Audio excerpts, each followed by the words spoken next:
Hi everyone, my name is Richard Santoro and I welcome you to Third and Zen, the YouTube channel where every week I'm sharing a spiritual message to nourish ourselves, heart, mind, body, and soul.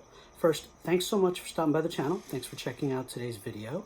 I do hope that this video finds you doing well, and I hope you're taking the time to care for yourself, heart, mind, body, and soul.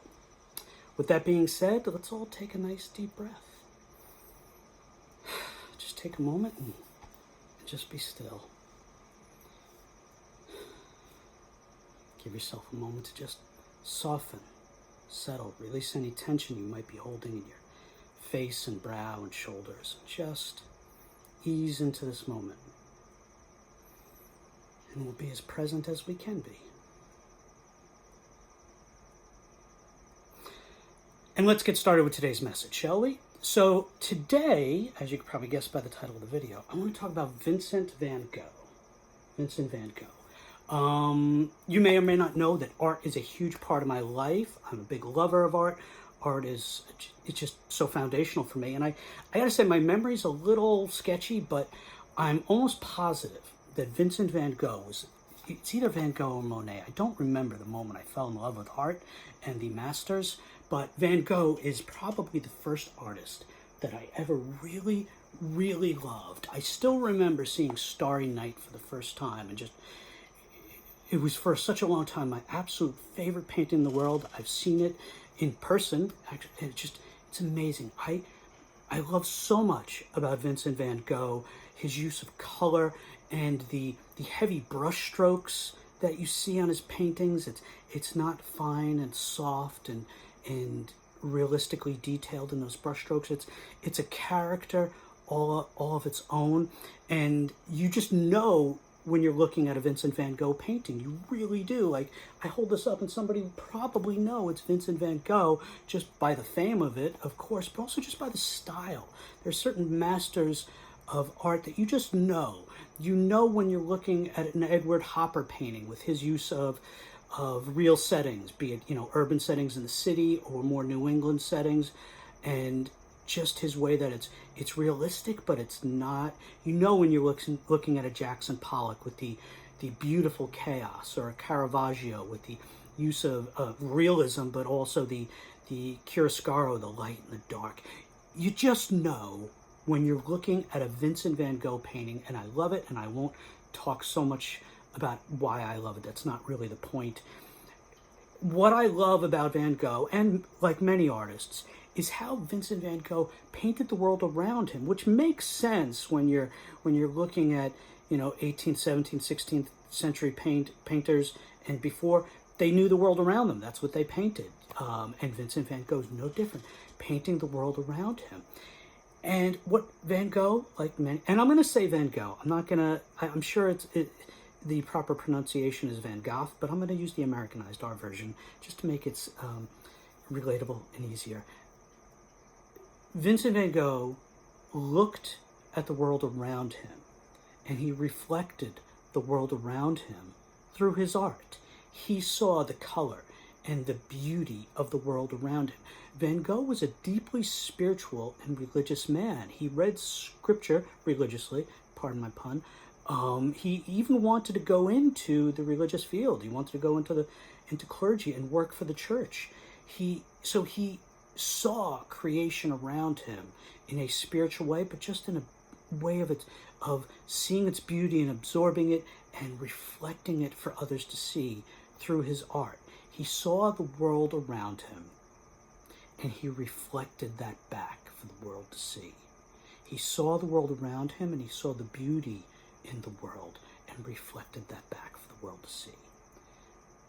Taking away from that, the first of 2 points that I want to make.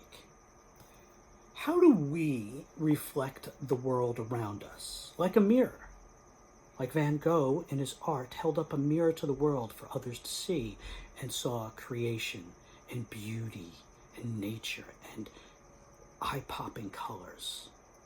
How do we reflect the world around us? I know there's a lot to reflect. We have more of a broader world to see than Van Gogh did. How do we reflect the world around us? Do we reflect the good, or do we reflect and amplify the ugliness of the world? It's an interesting question. You know, I'm not going to lie. I watched the presidential debate a few weeks ago, and just hearing how Donald Trump talked about the world. And yeah, the world has problems and ugliness, to be sure, but it's one thing to talk about the world and the issues, the ugliness, the challenges, the things that need to be fixed in a good faith, healthy way, a way that is formed of this is what's wrong and this is what we need to do to fix it. But when you blame and you use ugly rhetoric and it's just nothing but ugly, ugly, ugly, and you're feeding the fears and anxieties and ugliness and extremism in this world, is that how we want to reflect the world around us? Van Gogh reflected the beauty. How do we reflect the world around us? Question number 2. You know, Vincent Van Gogh was not famous in his lifetime. He was not a success. That's one of the things that is well known about him. We know him for the master he was, but we also know him so very much for the fact that he had a challenging life. He had a lot of struggles. And one of those deep struggles was the fact that he was not a success. He was the typical struggling artist, and then some. He was not famous. He was not revered. He barely sold any works, if any at all.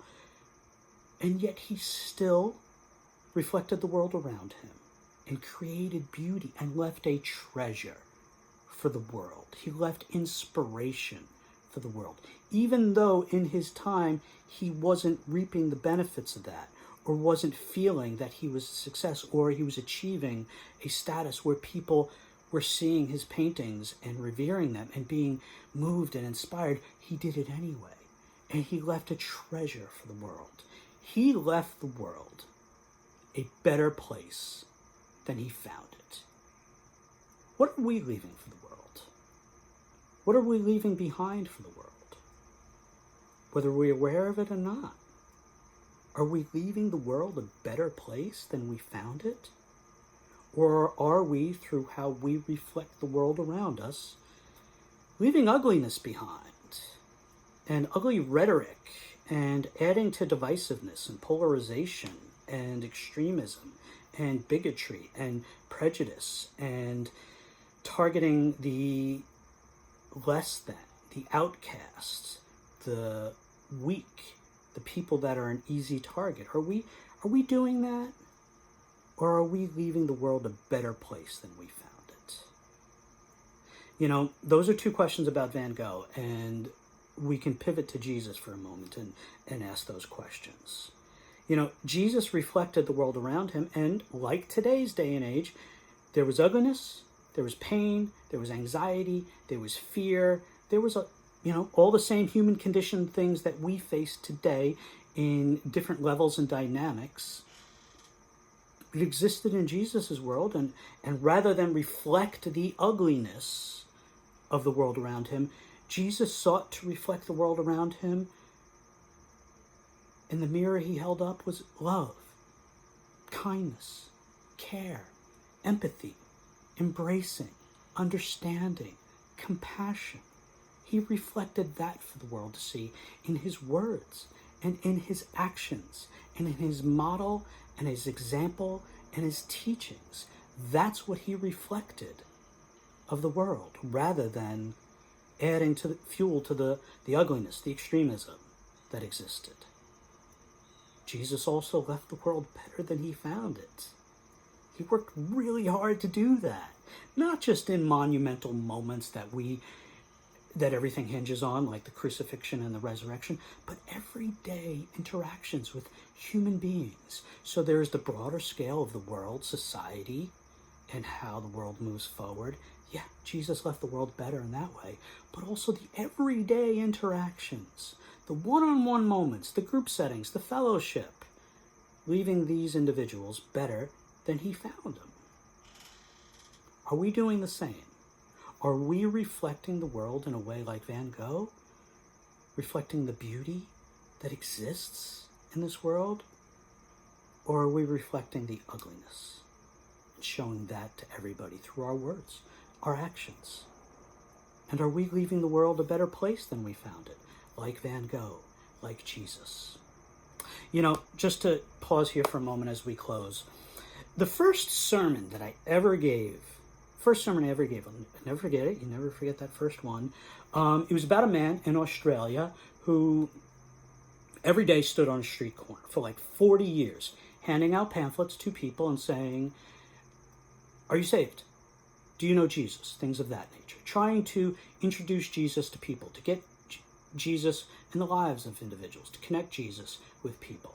And he did it for 40 years, and he handed out thousands upon thousands, and he had no idea throughout the course of his lifetime, like Van Gogh, if it was a success. He had no idea. Towards the end of his life, somebody put the pieces together and found out how many people this guy had interacted with, and found some success stories to share with this individual. So this individual, unlike Van Gogh, was able to see the fruits of all his work. And my first sermon was about that. You know, when I did this sermon at church, and through the 20 plus years, you know, at church, I knew, you know, because I'm engaging people coming to church. It's much different. And you get a back and forth with individuals, and you know that what you're doing is bearing fruit. Which is a joy, a blessing, and a privilege for me. I'm thankful and grateful for that. Doing this YouTube channel, sometimes I get barely no views, which is fine. You're hoping that maybe just one person, you know, you're trusting that God is moving you in this path, but I don't know, but we do it anyway. You know, and as I said, Van Gogh had no idea whether his work was successful or not. He lived a life and was a struggle, and he was not a successful artist. But now, if you were to ask people, and I did do this, if you ask people to name 4 or 5 of the most famous artists, guarantee you, you know, you're going to get the Picasso and Da Vinci and Michelangelo and Monet and Van Gogh.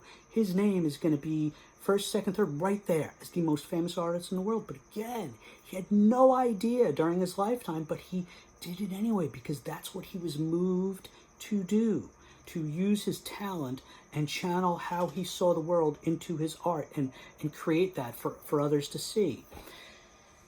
I'm not a big fan of Doctor Who, not to say I don't like it, but I never got into the show. It's a pretty big show. But I've seen a clip, and I've watched it many times on YouTube, and it makes me cry every single time. There's an episode where Doctor Who meets Van Gogh, and Doctor Who does Doctor Who things, and at the end of the episode, Doctor Who, played by Matt Smith, in this incarnation of Doctor Who, is with Van Gogh, and he takes Vincent Van Gogh to a museum, so that Van Gogh, he could see the Van Gogh section, and the inspiration, and all the people there that are seeing his paintings, and Doctor Who asks a curator in the museum, played by the great Bill Nighy, you know, what are your thoughts on Van Gogh? And with Van Gogh within earshot, Bill Nighy's character, the curator of the museum, talks about Van Gogh being the greatest, the best, his use of color. And for about 30 seconds, he gives this wonderful, beautiful reflection on Van Gogh, and Van Gogh is within earshot. And he's crying as he hears, for the first time, you know, in this fictional universe, how his life was a success after he was gone. And it's beautiful and it's moving, and he gives Bill Nighy a hug, and Doctor Who sees him crying and says, "Are you okay? Was it too much?" And he's, "No, thank you." And it's so beautiful for him to see that, and it makes me cry every time. And you might not have noticed I was getting choked up as I was saying it, but I pushed it down so that I could talk. And that's a beautiful thing in this fictional universe, for Van Gogh to be able to see that while he was not successful in his lifetime, when he was gone, he left the world a better place than he found it, that he inspired others, and others appreciated what he left behind, and that by reflecting the world around him, he left the world a better place. He got to see his world and his work through the eyes of others. He got to see what he left behind. What would that be like for us if we could have that Van Gogh moment?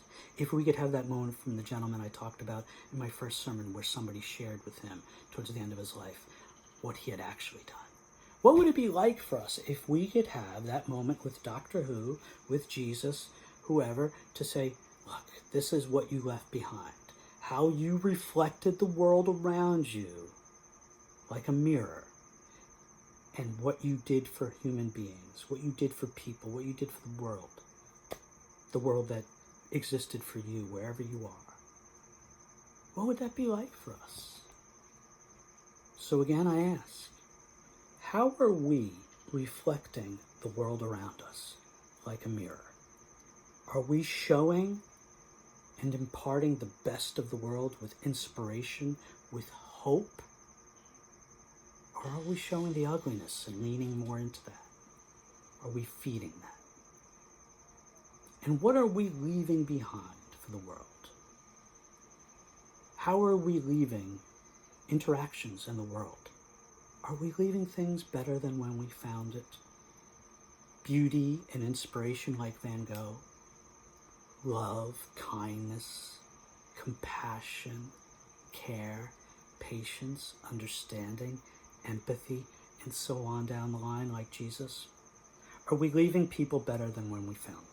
Are we leaving the world better for when we're gone, or even for when we're here? How are we reflecting the world around us, and how are we leaving it? Reflect well and thoughtfully, and be mindful of leaving the world and interactions better than when we found them, like Jesus and like Van Gogh. Thanks be to God. Amen. Okay, my friends, again, I want to thank you for stopping by the channel. I want to thank you for checking out today's video. If you stuck around for the whole thing and want to like, subscribe, all that good stuff, it's really helpful. But either way, thank you for being here. Thank you for being you. I wish you nothing but peace, love, fellowship with God as you go forward on your journey. Have a great day. Have a great week. I love you all. Ciao, ciao.